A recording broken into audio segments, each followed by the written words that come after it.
ഇതിനകത്ത് കമന്റിട്ടേക്കുന്ന പല തന്തയ്ക്കുണ്ടായ പ്രസാദിന്റെ മകൻ മിഥുൻ, ഈ മിഥുൻ പ്രസാദ് എന്ന് പറയുന്നവൻ പറഞ്ഞേക്കുന്നു, അനുവിന്റെ PR അല്ലെങ്കിൽ സമ്മർ മീഡിയ എനിക്ക് എത്ര തന്നു. നിന്റെ എല്ലാത്തിലും കയറി തലയിടുന്ന വൃത്തിയുടെ സ്വഭാവം ഉണ്ടല്ലോ, അത് ഇന്നത്തോടെ നിർത്തിക്കോണം.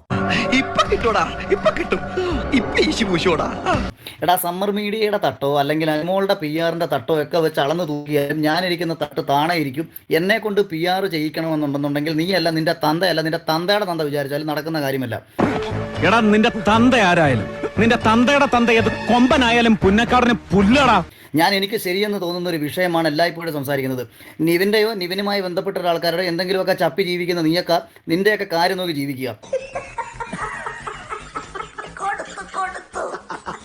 എനിക്ക് ഒരു പെൺകുട്ടിയുടെ നേരെ ആ നെറികെട്ടവൻ കാണിക്കുന്ന പ്രവൃത്തി കണ്ടപ്പോൾ സംസാരിക്കണമെന്ന് തോന്നിയത് കൊണ്ടും ധാരാളം പേർ ഞാൻ സംസാരിക്കണമെന്ന് പറഞ്ഞത് കൊണ്ടുമാണ് സംസാരിക്കുന്നത്. നിങ്ങൾക്കറിയാമല്ലോ, ഈ പണിക്കര് മുണ്ടു മുറുക്കി കൊടുത്ത് ഇറങ്ങിയതാ, ഇടഞ്ഞതാ. ഒരാണൊരുത്തന് എന്റെ നേർക്ക് നിൽക്കത്തില്ല. അനുമോളാണ് ജയിക്കുന്നുണ്ടെന്നുണ്ടെങ്കിൽ സന്തോഷപൂർവ്വം അനുമോളുടെ വിജയത്തെ ഞാൻ അങ്ങ് അംഗീകരിക്കും.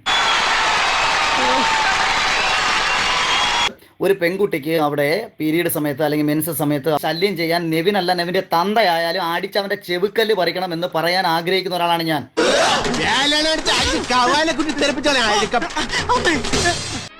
കഴിഞ്ഞ ആഴ്ച നടന്ന കാര്യങ്ങൾ പറഞ്ഞ് എന്നെ നാറ്റിക്കരുത്. അവിടെ ബിഗ് ബോസിന്റെ കാശ് കൊടുത്ത് ഒരു പർട്ടിക്കുലർ മത്സരാർത്ഥിയെ ഷോയിലേക്ക് വിളിച്ചു കഴിഞ്ഞാൽ ആ മത്സരാർത്ഥിയിൽ നിന്ന് കണ്ടന്റ് ഉണ്ടാക്കേണ്ട ബാധ്യത ബിഗ് ബോസിന്റെ അണിയറ പ്രവർത്തകർക്കാണ്.